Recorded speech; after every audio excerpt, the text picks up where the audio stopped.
Hello my dear students, कैसे हो आप सब लोग। I welcome all of you on WS academy and this is ecology environment revision series. And पिछले जितने भी लेक्चर्स थे 5 लेक्चर्स 1 टू लेक्चर नंबर 5, उसकी जो PDF है मैंने टेलीग्राम ग्रुप में शेयर की है, जो WS एकेडमी का टेलीग्राम चैनल है वहाँ पे। एंड आज का जो लेक्चर है इसमें हमने प्रीवियस लेक्चर में इकोलॉजिकल सक्सेशन स्टार्ट किया था और उसमें मैंने आपको बताया था कि पहले जो वहाँ पे नए नए ऑर्गेनिजम्स फिर आते हैं उनको हम पोइनियर कमिटी बोलते हैं। उसके बाद फिर सरल कम्युनिटी बनती है और उसके बाद क्लाइमैक्स कम्युनिटी बनती है। और क्लाइमैक्स कम्युनिटी जो है मैंने आपको बताया था मैच्योर होती है, स्टेबल होती है एंड लॉन्ग लास्टिंग होती है। ठीक है, तो ये सारा कुछ हमने पिछले लेक्चर में डिस्कस किया है। और जिसने पिछले लेक्चर्स नहीं देखे, lecture number 1 to lecture number 5 जो है इकोलॉजी एनवायरनमेंट की क्विक रिवीजन, वो हमारे यूट्यूब चैनल पे अवेलेबल है, प्लेलिस्ट भी बना के रखा है। देखो, इकोलॉजिकल सक्सेशन 2 तरह का होता है, प्राइमरी एंड सेकेंडरी। ठीक है, प्राइमरी इकोलॉजिकल सक्सेशन जो होता है ना, ये स्लो होता है। क्यों स्लो होता है? क्योंकि पहले जब फॉर एग्जांपल कहीं पे किसी एक पैच ऑफ वेजिटेशन पे आग लग गई, वो पूरा ख़त्म हो गया। ठीक है, अब वो सारा बेयर है, वहाँ पे बेयर ग्राउंड है, वहाँ पे बिल्कुल वो नंगी ज़मीन है। ठीक है, वहाँ पे छोटा छोटा ग्रास या छोटे छोटे micro organisms, algae, fungi, bacteria, ठीक है, वो आने लगे। वो इसलिए क्योंकि आप देखो वहाँ पे कुछ है नहीं, वहाँ पे ज़्यादा मॉइस्चर नहीं है, या वहाँ पे जो है ग्रीन ग्रास ऑलरेडी अवेलेबल नहीं है, वहाँ पे कम्युनिटी को किसी को शुरुआत तो करनी है, तो इसलिए ये स्लो होता है। क्योंकि ये बेयर एंड अनऑक्यूपाइड एरियाज पे आता है, such as newly formed delta, newly formed volcanic island. नया कोई वॉल्केनिक आइलैंड बना हो या नया कोई डेल्टा बना हो, वहाँ पे अभी कुछ भी नहीं है, तो वहाँ पे जो पहले ऑर्गेनिजम्स आते हैं ना, उसको हम प्राइमरी सक्सेशन बोलते हैं। वो स्लो होता है। ठीक है, वो स्लो होगा क्योंकि वहाँ पे सिंगल सेल्ड ऑर्गेनिजम्स आएंगे, उसके बाद कॉम्प्लेक्स कम्युनिटीज़ आ जाएंगी। अगर सेकेंडरी सक्सेशन की बात करेंगे, ये आता है जहाँ पे ऑलरेडी कुछ स्टार्ट हुआ हो, ये पार्शियल या complete destruction of existing community such A succession is faster because it in secondary section. देखो, हाँ, यहाँ पे सॉरी मैं एक बात बताना चाहूँगी, प्राइमरी सेक्शन वहाँ पे होता है जो नई कोई जगह बनी हो, जैसे वॉल्केनिक आइलैंड हो या डेल्टा हो। ठीक है, सेकेंडरी सेक्शन वहाँ पे होता है जो ऑलरेडी एग्जिस्ट कर रहा हो। ठीक है, अब उस जगह पे आग लगी हो या कुछ हो, लेकिन वहाँ पे कुछ ना कुछ होता है। ठीक है, यहाँ पे कन्फ्यूजन आप दूर कर लेना। सेकेंडरी सेक्शन जहाँ पे होता है ना, वो जगह ऑलरेडी एग्जिस्टिंग होती है, वहाँ पे कुछ ना कुछ तो होगा ही, और वहाँ पे फिर जो ये फास्टर होता है वो सक्सेशन। लेकिन जो प्राइमरी सक्सेशन होता है वो इसी ऐसी जगह पे होता है, वो स्लो होता है, क्योंकि वो नई जगह होती है, नई से क्रिएट की हो, जैसे वॉल्केनिक आइलैंड हो या कोई जो है डेल्टा बना हुआ हो। इसमें जो है बेसिकली जब फॉर एग्जांपल कहीं पे आग लगती है, वहाँ पे बड़े बड़े पेड़ जल जाते हैं। अब छोटी छोटी ग्रासेस तो होती हैं वहाँ पे, है ना, छोटी छोटी, बाकी कुछ माइक्रो ऑर्गेनिजम्स या कुछ ऑर्गेनिजम्स तो बच जाएंगे, बाकी जो बड़ी बड़ी चीज़ें वो वहाँ पे क्लाइमेक्स कम्युनिटी ख़त्म होती है, बाकी चीज़ें तो होती हैं, तो इसलिए वहाँ पे जो फिर रिग्रोथ होती है ना, वो फास्टर होती है। जैसे फॉरेस्ट फायर्स हो, डिफॉरेस्टेशन में पेड़ काटे जाते हैं, वहाँ पे थोड़ी माइक्रो ऑर्गेनिजम्स को मारा जाता है, वहाँ पे सिर्फ डिफॉरेस्टेशन में सिर्फ पेड़ काटे जाते हैं। Change in lake ecology due to the human intervention, या ह्यूमंस की वजह से अगर किसी लेक जो होता है उसमें इकोलॉजी चेंज होती है। ठीक है, but in succession, especially in tropic, secondary forest is not as luxurious as original vegetation due to leaching. ठीक है, ऑब्वियसली जब सारा कुछ चेंज होता है, किसी भी चीज़ की वजह से कोई भी डिस्ट्रक्शन हो जाती है, फिर जब सक्सेशन होता है ना, कहाँ पे, ट्रॉपिक्स में इक्वेटर के जो ऊपर नीचे ट्रॉपिक्स होते हैं, वहाँ पे सेकेंडरी फॉरेस्ट ज़्यादा लक्ष्यरस नहीं होता है। मतलब जैसे पहले हमारे पास घना जंगल होगा, वो डिफरेंट वैरायटी होगी, डाइवर्सिटी होगी, उतना नहीं होता है, क्योंकि ऑब्वियसली जो बात ओरिजिनल इसमें होती है वो फिर नहीं रहती है, और फिर टाइम भी लगता है।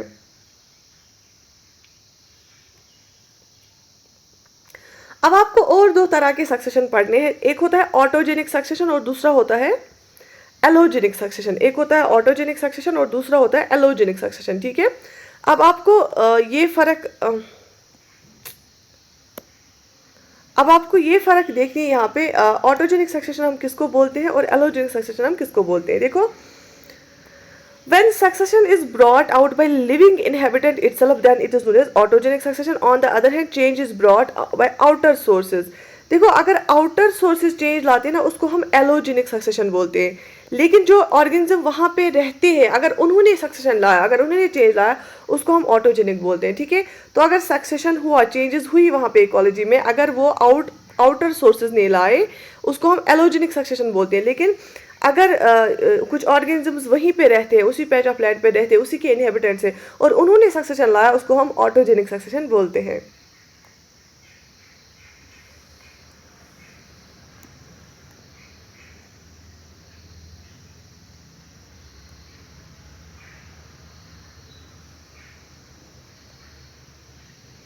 राइट।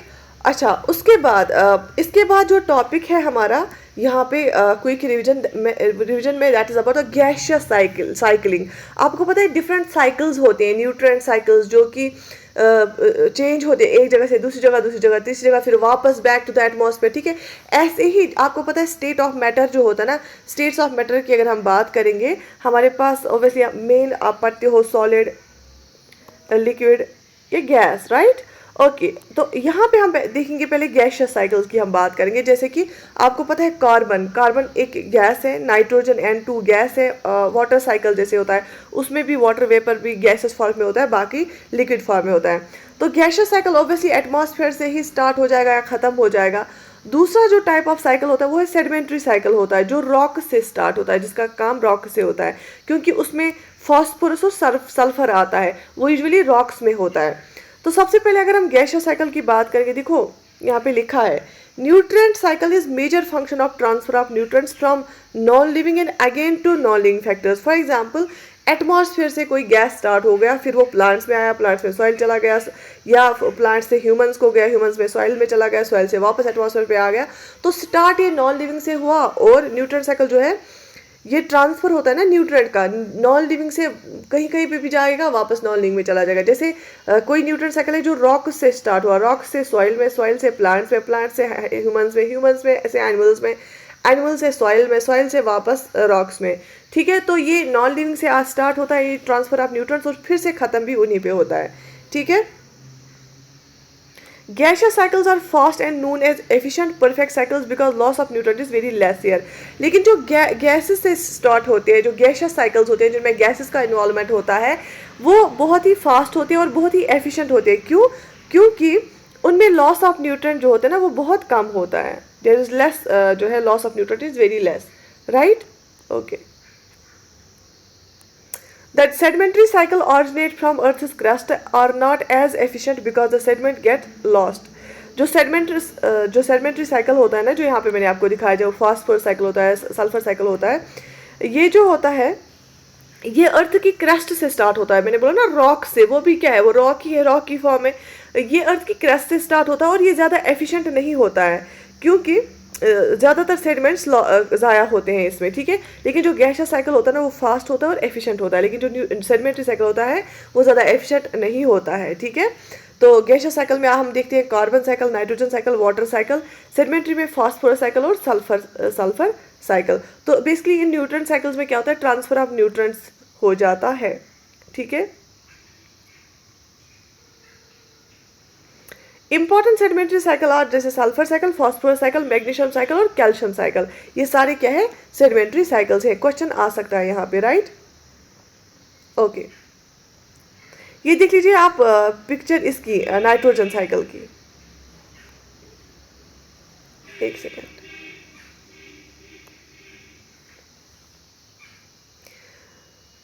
आपको पता है नाइट्रोजन जो है ना, वो बहुत ही इंपॉर्टेंट कंपोनेंट है किसके लिए, लिविंग ऑर्गेनिज्म का।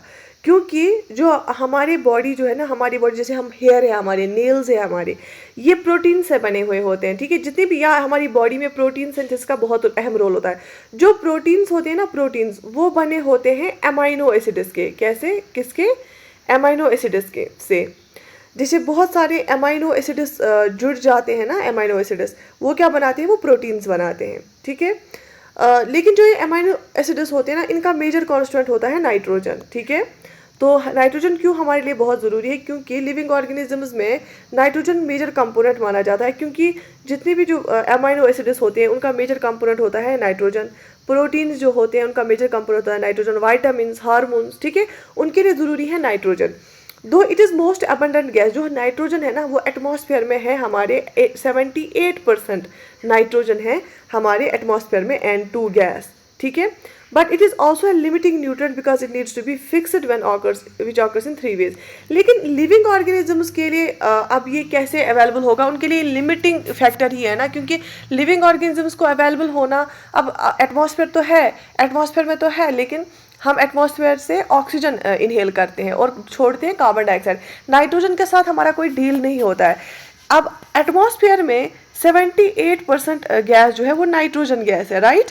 और नाइट्रोजन जो है वो अमाइनो एसिड्स का पार्ट है, प्रोटीन्स का, वाइटामिन्स का, हार्मोन्स का, जो कि amino acids, proteins, vitamins, hormones living organisms की बॉडी के लिए बहुत ज़्यादा ज़रूरी है। हमारे हेयर, हमारे नेल्स, हमारे सेल्स में प्रोटीन सिंथेसिस होती हैं। अमाइनो एसिड्स हमारे बिल्डिंग ब्लॉक्स ऑफ प्रोटीन्स होती हैं।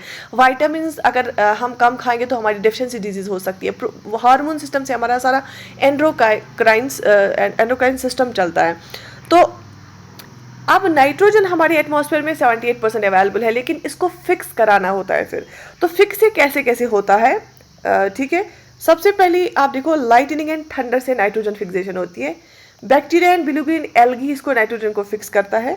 फर्टिलाइजर इंडस्ट्री, अगर हम फर्टिलाइजर्स ऐड करेंगे सॉइल में, देखो प्लांट है, प्लांट के रूट्स ऐसे सॉइल में है, अब हमने सॉइल में फर्टिलाइजर डाला, उसमें नाइट्रोजन भी है, तो रूट्स के थ्रू ये एब्जॉर्ब हो जाएगा प्लांट में। फिर हर्बीवोर्स या हम जैसे इंसान भी प्लांट्स को खाते हैं तो हम में आ जाएगा, ठीक है। बहुत सारी कुछ जैसे अनियन होता है, अनियन सल्फर रिच होता है, तो फर्टिलाइजर्स डाल के सॉइल में हम जो है सल्फर को ऐड कर सकते हैं, ठीक है। Blue green algae and bacteria जैसे राइजो जिस लेग्यूमिनस प्लांट्स होते हैं, वहाँ पे मैंने आपको पढ़ा है म्यूचुअलिज्म, सिम्बायोसिस होती है, वहाँ पे जो है राइजोफोरा जो है वो एटमॉस्फेरिक नाइट्रोजन को फिक्स करता है लेग्यूम प्लांट्स के लिए। और लेग्यूम प्लांट्स क्या करते हैं, नाइट्रोजन को जो है अपने अंदर लेते हैं और वो खाना ऑब्वियसली अपनी बॉडी में यूज़ करते हैं। जो खाना वो प्लांट्स बनाते हैं वो कार्बोहाइड्रेट देते हैं राइजोफोरा को sorry if I am not wrong, आप चेक लीजिए उस बैक्टीरिया का क्या नाम है। तो बेसिकली जो वहाँ पे लेग्यूमिनस प्लांट्स में क्या होता है, उसको ऑक्सीजन जो एटमॉस्फेरिक नाइट्रोजन होता है वो फिक्स करके देता है वो, और खुद को वो क्या होता है, शेल्टर उसको मिलता है और खाना वहाँ पे मिलता है, तो वो म्यूचुअलिज्म कहलाता है। तो वैसे ही और लाइटनिंग और थंडर से भी फिक्स होता है क्या, एटमॉस्फेरिक नाइट्रोजन।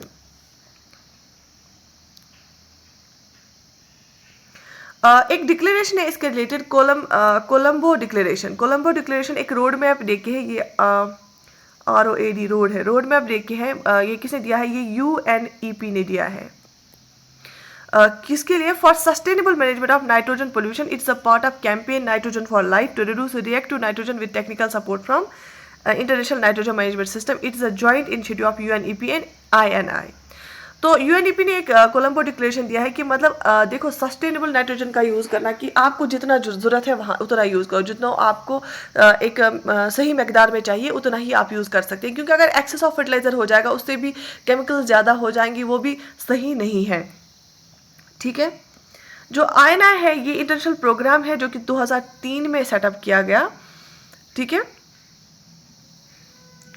तो यहाँ पे हम नाइट्रोजन साइकिल भी देख लेते हैं। देखो नाइट्रोजन यहाँ पे एटमॉस्फेयर में है, नाइट्रोजन साइकिल 78% है, राइट।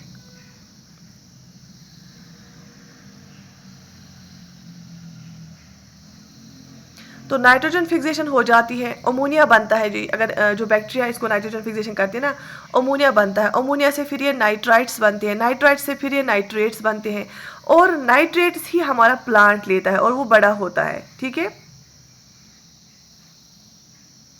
और जो वहाँ पे बचता है सॉइल में उसको फिर डीनाइट्रीफाइंग बैक्टीरिया वापस इसको कन्वर्ट करता है नाइट्रोजन गैस में, ठीक है। गवर्नमेंट फोकस करता है ज़्यादा यूरिया पे, नीम कोटेड यूरिया पे। नीम कोटेड यूरिया में ये है कि वो उस पे ऊपर से नीम का कोट लगा होता है, बेसिकली वो क्या करता है, कम इसको खर्च करने देता है, ठीक है, सो दैट कि ज़्यादा इसमें खर्च ना हो, ज़्यादा जितनी ज़रूरत मकदार में प्लांट्स को है उतना ही हो। तो नाइट्रोजन साइकिल में भी आप देखोगे हमारे पास N2 होता है, 78% एटमॉस्फेयर में होता है। बैक्टीरिया जिनको क्या करते हैं, पहले अमोनिया में कन्वर्ट करते हैं, याद रखना ये सीक्वेंस कभी एग्जाम में आती है, पहले अमोनिया में, फिर उसके बाद नाइट्राइट में, RITES, नाइट्राइट्स में कन्वर्ट किया जाता है, नाइट्राइट्स के बाद नाइट्रेट्स में, और जो NiTRATS नाइट्रेट्स है ना, वही प्लांट यूज़ करता है और वो प्लांट बड़ा हो जाता है। फिर कुछ वेस्ट रहता है, उसको बाकी बैक्टीरिया डीनाइट्रीफाई करके फिर वापस ये चला जाता है एटमॉस्फेयर में। तो एटमॉस्फेयर से आ गया ये नाइट्रोजन और वापस एटमॉस्फेयर पे चला गया, यही न्यूट्रन साइकिल है नाइट्रोजन का, गैसियस साइकिल।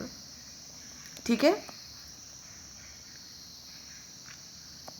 देखो फ्री लिविंग बैक्टीरिया नाइट्रोजन से अमोनिया कन्वर्जन कैसे होता है। Certain micro organism by releasing the enzyme nitrogenous, याद रख लेना, ये जो कुछ माइक्रो ऑर्गेनिज्म्स होते हैं उनके पास एंजाइम होता है, वो रिलीज करते हैं एंजाइम, और एंजाइम का नाम क्या है, नाइट्रोजिनेस। क्वेश्चन ये डायरेक्ट बनते हैं, ठीक है, चाहे जनरल साइंस के क्वेश्चंस आप इनको ट्रीट करो या एनवायरमेंट इकोलॉजी ट्रीट करो या जियोग्राफी में भी कभी आते हैं।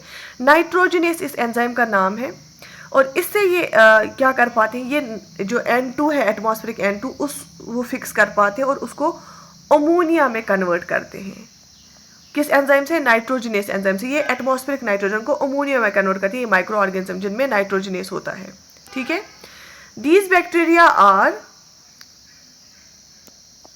Free living bacteria which include, ये फ्री लिविंग बैक्टीरिया होते हैं। इसका एग्जाम्पल क्या है, एजिटोबैक्टर, बीजामिक्शिया अराबिक कंट्री में, क्लोस्ट्रोडियम, रोडोस्पिरूलियम, ठीक है, और they are associated with root nodules of leguminous plant, जैसे राइजोबियम, मैंने जिसे बोला राइजोबियम। ठीक है, राइजोबियम एग्जाम्पल किसके, जो लेग्यूमिनस प्लांट्स जो होते हैं ना, जैसे बीन्स होती हैं, उनमें रूट नोड्यूल्स में रहते हैं ये।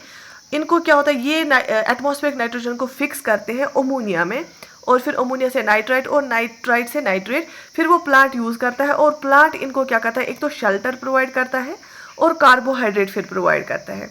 राइजोबियम एग्जाम्पल है, ये नोड्यूल रूट जिस लेग्यूमिनस प्लांट्स में रहता है, रूट नोड्स में। बाकी एग्जाम्पल्स है एजिटोबैक्टर, बेंजामिक्शिया, क्लोस्ट्रोडियम। एजिटोबैक्टर क्या करता है, इसके पास नाइट्रोजिनेस एंजाइम होता है, उससे क्या करता है, N2 जो एटमॉस्फेरिक नाइट्रोजन होता है उसको अमोनिया में कन्वर्ट करता है। ठीक है, ओके। दूसरा, it is found in aquatic ecosystem called cyanobacteria have symbiotic association with blue green algae, for example nostoc, spirulina and anabina। अच्छा, अगर हम एक्वेटिक इकोसिस्टम की बात करेंगे, वहाँ पे साइनोबैक्टीरिया होता है जिसको जो सिम्बियोसिस में, म्यूचुअलिज्म में रहता है, किसके साथ, ब्लू ग्रीन एल्गी के साथ। एग्जाम्पल क्या है ब्लू ग्रीन एल्गी की, नॉस्टॉक, स्पिरुलिना, एनाबीना। ठीक है, ammonia directly taken by plant और it converted into nitrides by bacteria nitrosomonas. अब पहले N2 किया गया नाइट्रोजनेस से कन्वर्ट इनटू अमोनिया, है ना। अब अमोनिया से उसको किया जाता है कन्वर्ट इनटू नाइट्राइड्स। ठीक है, और इनको कौन करता है नाइट्राइड्स में कन्वर्ट, कुछ बैक्टीरिया, नाइट्रोसोमोनास करता है इनको कन्वर्ट, और नाइट्रोकोकस। ठीक है, ये दो बैक्टीरिया इनको अमोनिया से कन्वर्ट करते हैं नाइट्राइड्स में।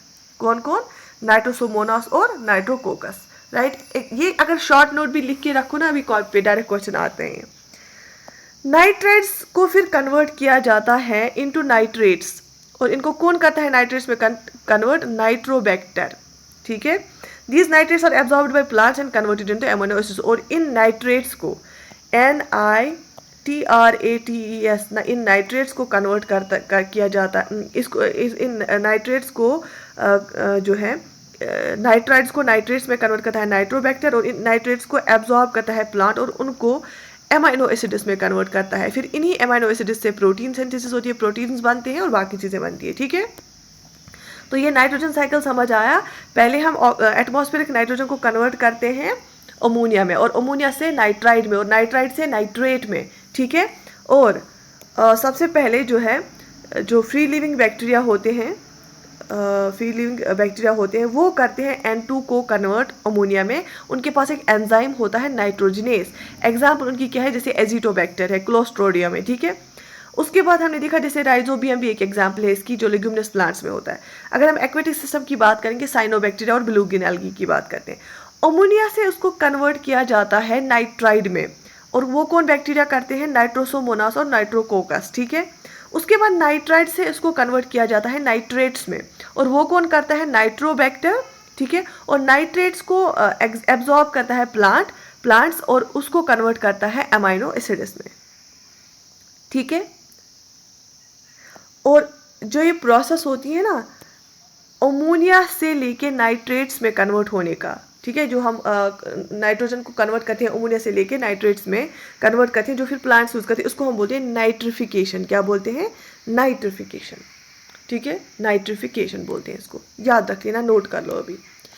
Excess of nitrogen is given by living organism in the form of waste, that is urea, uric acid, which is converted to ammonia. This can be utilized by plant or reduced directly to nitrogen.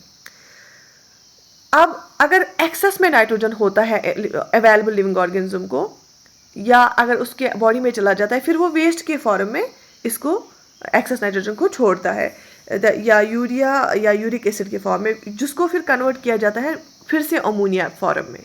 ठीक है, या अगर waste ऐसे ही soil में होगा तो इसको ammonia form में कन्वर्ट किया जाता है, जिसको फिर प्लांट यूज़ करेगा या डायरेक्ट ये रिड्यूस करेगा डायरेक्टली इनटू नाइट्रोजन। ठीक है, और जो ये अमोनिया से फिर या नाइट्रेट से इसको वापस नाइट्रोजन में करते हैं ना, जो बचा हुआ एक्सेस ये होता है नाइट्रोजन हमारी इस सॉइल में, जो फिर ये जो ये बचा हुआ अमोनिया होता है, इसको जब हम वापस नाइट्रोजन में कन्वर्ट करते हैं ना, इसको हम बोलते हैं डीनाइट्रिफिकेशन। क्या बोलते हैं?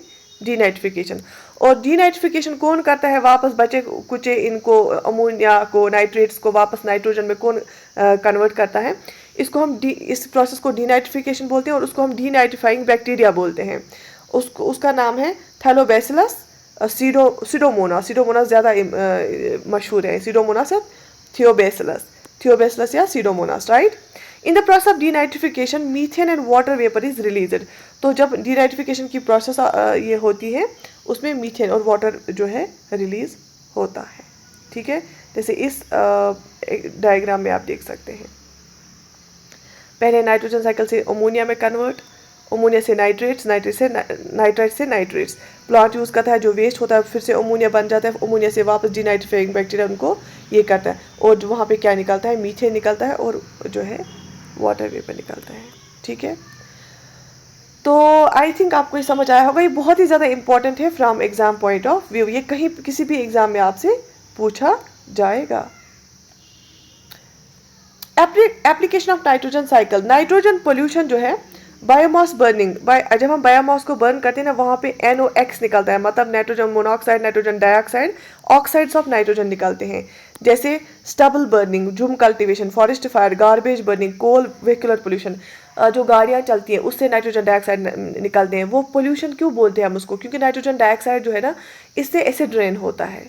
ठीक है, H2SO4 बनता है। फॉरेस्ट फायर हो, गार्बेज बर्निंग हो, या शिफ्टिंग कल्टीवेशन जिसको हम जूम कल्टीवेशन बोलते हैं, ठीक है, जो ट्राइबल्स करते हैं, या स्टबल बर्निंग जो हमें बचा कुचा होता है स्ट्रॉ, जब हम उसको बर्न करते हैं उससे भी नाइट्रोजन ऑक्साइड्स निकलते हैं, तो उससे क्या होता है? पोल्यूशन होता है। पोल्ट्री इंडस्ट्री से भी निकलता है। कैटल रियरिंग, जो यूरिन होता है ना कैटल का, उसमें अमोनिया होता है, नाइट्रोजन कंपाउंड होता है। यूजुअली आपने देखा होगा कैटल का जो वेस्ट होता है ना, उसको भी हम एज अ फर्टिलाइजर इस्तेमाल करते हैं, उसमें भी नाइट्रोजन होता है।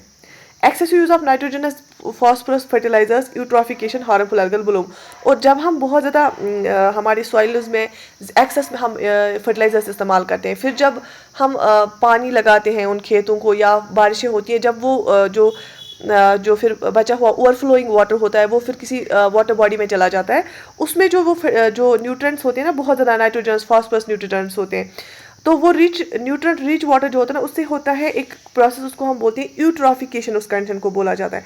यूट्रॉफिकेशन से क्या होता है? बहुत ज़्यादा फर्टिलाइजर जब उसमें होता है, तो वाटर बॉडी में वो फर्टिलाइजर चला जाता है, उन केमिकल्स की हेल्प से बहुत ज़्यादा एल्गीज ग्रो हो जाते हैं। एल्गीज इतने सारे ग्रो होते हैं, वो पूरे वाटर बॉडी को कवर करते हैं, उसको हम एल्गल ब्लूम बोलते हैं। क्या बोलते हैं? Algal bloom. और जब पूरी वाटर बॉडी को ये एल्गीज कवर करते हैं और ये एल्गल ब्लूम की कंडीशन होती है, तो जो सनलाइट है वो उस एल्गल ब्लूम की वजह से नीचे नहीं जा पाती है। ठीक है, और या क्या होता है कि वो जब नीचे नहीं जा पाएगी, तो वहाँ जो नीचे फाइटोप्लैंक्टन्स हैं वो फोटोसिंथेसिस नहीं कर पाते हैं, वो मर जाते हैं। जब वो मर जाते हैं और ज़्यादा कार्बन डाइऑक्साइड निकलता है, और ज़्यादा बाकी चीज़ें निकलती है, उससे क्या होता है? डेड जोन्स बनते हैं। क्योंकि डेड जोन्स इसलिए बनती है, वहाँ पे हाइपॉक्सिया कंडीशन होती है। हाइपॉक्सिया कंडीशन होता है जब लो ऑक्सीजन होता है, और उसको हम डेड जोन बोलते हैं। ठीक है, वहाँ पे बायोलॉजिकल ऑक्सीजन डिमांड और केमिकल ऑक्सीजन डिमांड बहुत ज़्यादा हाई होती है। ठीक है, ये सारे कॉन्सेप्ट्स मैंने आपको प्रीवियस लेक्चर्स में पढ़ाए हैं, आज आपको रिवाइज भी हो गया। Biotoilets waterless and use the spray of bacteria which breaks down the waste matter to give methane, water vapour and carbon dioxide. ठीक है। कुछ बायो टॉयलेट्स होते हैं जो फिर वेस्ट को कन्वर्ट करते हैं मीथेन, वाटर वेपर और कार्बन डाइऑक्साइड में। फोटोकेमिकल स्मॉग, व्हीकल और industrial pollution, biomass building, wetlands, rice fields, conditions of hypoxic release of methane. अच्छा ठीक है, मैंने आपको जैसे ये पढ़ा अभी बताया, यही इस डायग्राम में देखे हैं। जैसे eutrophication, nutrient enrichment of lakhs होता है, उससे नेचुरल हो या कल्चरल हो, ह्यूमंस की वजह से होता है ज़्यादातर। उससे अलगल ब्लूम होता है, ये हार्मफुल होता है। More number of algae will start dying, उसे बहुत ज़्यादा एल्गी मर जाएंगे। उससे ज़्यादा कार्बन डाइऑक्साइड रिलीज हो जाएगा। कार्बन डाइऑक्साइड जब रिलीज हो जाएगा बायोलॉजिकल ऑक्सीजन डिमांड बढ़ जाएगी, ये सनलाइट को ब्लॉक करता है। वाटर विल बिकम हाइपोक्सिक, उसमें ऑक्सीजन कम हो जाता है। Death of marine examples, red tide, और कभी कभी हम उसको रेड टाइड भी बोलते हैं कि मेरीन ऑर्गेनिजम्स होते हैं वो मर जाते हैं। ठीक है, ये कुछ इंपॉर्टेंट पॉइंट्स थे जो एसोसिएटेड थे इस चीज़ के साथ, नाइट्रोजन साइकिल के साथ, जो आपको पता होने चाहिए। Do right in the comment section कि आपको ये जो है लेक्चर कैसा लगा, आपको कितना याद रहा, समझ आया कि नहीं आया। एंड अगर आपको कोई और सजेशन भी है वो भी आप बोल सकते हैं। और अगर आप किसी और चीज़ के कंपोनेंट का भी रिवीजन सीरीज चाहते हैं या MCQ चाहते हैं वो भी लिख सकते हैं। बाकी share it with your friends, subscribe to our channel and like the video so that कि मुझे और मोटिवेशन मिले और लेक्चर्स बनाने की। I wish you all the best, take very good care of your self.